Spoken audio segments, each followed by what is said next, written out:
Good morning, friends. Today we are discussing about a tool of text-to-vec in the information retrieval.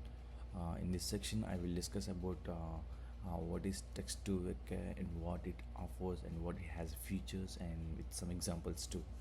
Let's dive into more whatnot. So first of all, what is IR? It's an information retrieval. So usually deals with searching and organizing large number of data sets, and it mainly helpful in decision making, search engines, recommendation systems. So basically, in this, we can do many similarities between the two documents, and also because of that, so it processes large text data. So it mainly it depends on the text pre-processing, so it converting, and also vectorization means converting some text data into vectorization, and also similarities between two documents. This is the main it relies on main these kind of things, this information retrieval. What is text to vec? It's a tool. In this, it converts the textual data into the numerical representation. Why it is helpful is, as I said before, IR is mainly helpful in recommendation systems. How the recommendation system works is like it gets the data, it converts into some numbers, so it will predict which is more effective, so which is more impact to the thing. So it will give based upon the numbers. So for the converting numbers, this text to vector tool is very helpful. It plays a vital role in this. So it converts textual data into numerical representation. Not only text, like it converts the words, documents, sentences into the dense vectors. So as I said, like, and after that it will be helpful in text analysis and many NLP tasks. So why should we use text to vec? Because it's very efficient for to represent machine learning models. As I said, in the machine learning models we have, if you check the background backend of the machine learning models, everything is mathematical equations, mathematical formulas. So when you give the text, it should convert into the text into numerical. So at this, it's very efficient, this text to vector tool for the machine learning models. So by that, it will create some gap between, which is a gap between some mathematical models and the text of input data, and also analytical, and also it captures different relationships between two documents. If you have two documents, it will create an contextual meaning and relationship between the two documents. And so it will be helpful in many NLP tasks like recommendation systems, search engines, chatbots, sentiment analysis. That's why it's better to use text to vec tool. So okay, now we got it. Text to vec tool will be helpful from text to numerical data. So how does it work? So we have a number of models to convert from text to vec, or find the similarity between two documents, or to find the better keyword extractions. For that we have a word to vec, glow, BERT models in the text to vec tool. So these are all helpful in converts the words into high dimensional vectors, and it can be applied to some classifications, clustering, such relevant tasks. So as I said, it's very helpful in NLP tasks.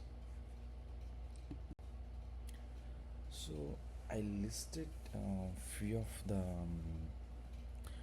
of the things, like with the text to vec, as I said, we can convert text to numeric, and we can find similarities between two documents, and we can find the best keyword attraction from a group of words. So now I given some list of I did some list of examples. Now here, uh, I'm trying to find some cosine similarity between two sentences. To use this, we need some other thing like sentence transform model, sentence transform. So for that, you need to install sentence transform, like pip install u sentence transformers. By this, you will install the sentence transformers. If you see here, question similarity between two sentences here. First, as I said before, like We import from the sentence transformer, from the import sentence transformer, and also util. And now we take that model, we store that model, sentence transformer model, into the model object, and we created two sentences, sentence 1 and sentence 2. And it's just text, right? So we convert into, we should encode those to understand the machine. So we encode that into model dot encode of sentence 1, model dot encode of sentence 2. Now, um, and also in the question similarity, we can achieve it in two different ways. One is by using sentence transformers, and another one is sklearn matrix pairwise. In this, by these two libraries, we can achieve this sentence. I did both ways. If you see here, I one first one is I used util dot pytorch of sentence one, embedding 1 and embedding 2, this encoded ones. And also in the second one, I call the cosine similarity function with these embedding ones and embedding 2. If you observe the two outputs by using of cosine similarity, by using sentence transformers tool, and also sklearn, both are getting close, like very close inputs, 0.603, 0.603. It's very close, like it's almost similar. So from this, for the cosine similarity, we can use both ways, whatever. And second important thing is TF-IDF. It's a term frequency inverse then document frequency. So it's really helpful in extracting keywords from a group of list of sentences, and also you can give the ranking to each keyword what you extract from the group. So, but as I said before, this IR will be helpful in recommendation systems, you know, and also such text analysis. So for that, this extraction of the keywords and give the ranking, it's really helpful. It's really make the job easy for the machine learning models too, and many NLP tasks. If you see, I create a corpus with the list of sentences, and as it's for this, for TIF DIF, for TF and DIF, I have a model called TF IDF vectorizer.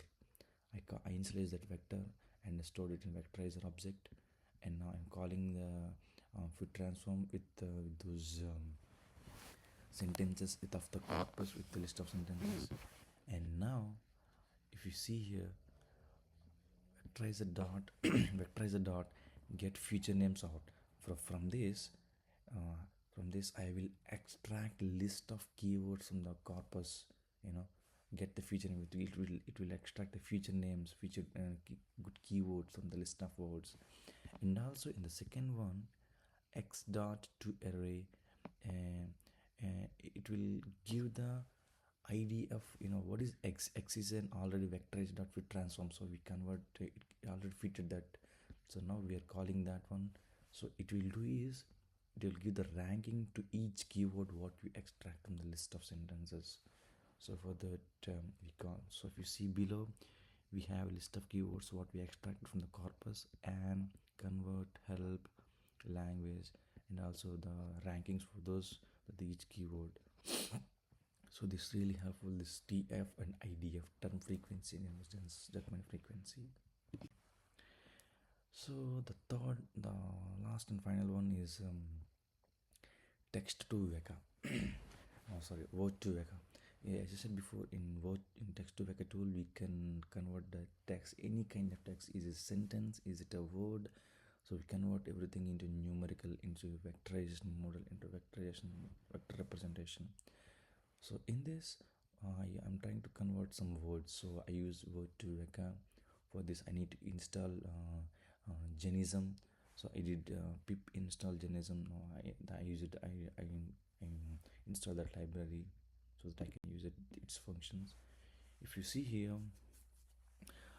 I trying to convert some words, like list of words, into the vectors. As I said, I initialize it the corpus with the list of words. I love machine learning. Word2Vec is amazing with the list of words. And as I said, and next one is I call the word2Vec model with the sentence I have, and also minimum count. And now I fitted the model dot VV so that we will get vector for every word for the Python. And also, if you see here, I'm trying to find the similar words with the machine. So what it will do is it converts, you know, the given text converts into the vectors. Now it will try to find the, machine with the similar words. I have a vectors for every number, so it will try to find a match with the particular word with the by by looking close vectors. So if you see here, the word similar to the machine is so that its I is not thing, so that it's called very less accuracy key, less numbers, 0. 0.0, and it's 0. 0.0 almost 4, like 0.07. So in this it will convert the vectors. From this you can find the similar to the particular sentences, particular words. So now from this PPT we got to know three kind of things, like finding cosine similarity, and for that we use sentence transformers, we use ID, TF-IDF, and what to back. But which one we should use? Like the first one, the sentence transformer, will be helpful for the deep learning models, mainly finding similarities, and term frequency, inverse document frequency will be helpful more for the NLP tasks, for the keyword extraction, search rankings. And the last one is word to vec, will be word embeddings whenever you want to convert some word into the numerical thing. So it's really helpful. So by end of this PPT, like I want to conclude that text-to-vec, it's simplifies the text into for the embeddings for the many NLP tasks, many NLP applications. Because in the NLP we use it to do language processing, so we use it to get the many different kinds of data. We so every data we has to do some different work with that. So for that, many NLP tasks, it will be helpful. It will be efficient and scalable, and it supports many different models, so in the NLP machine learning models too. And also it is very easy to integration with Python libraries. If you have Python in your machine, it's very easy to integrate with your Python, and it will be useful in classifications, clustering, similarity tasks. It's really helpful. So this is the end. Thank you very much for the opportunity. If you have any questions, please let me know. Thank you so much.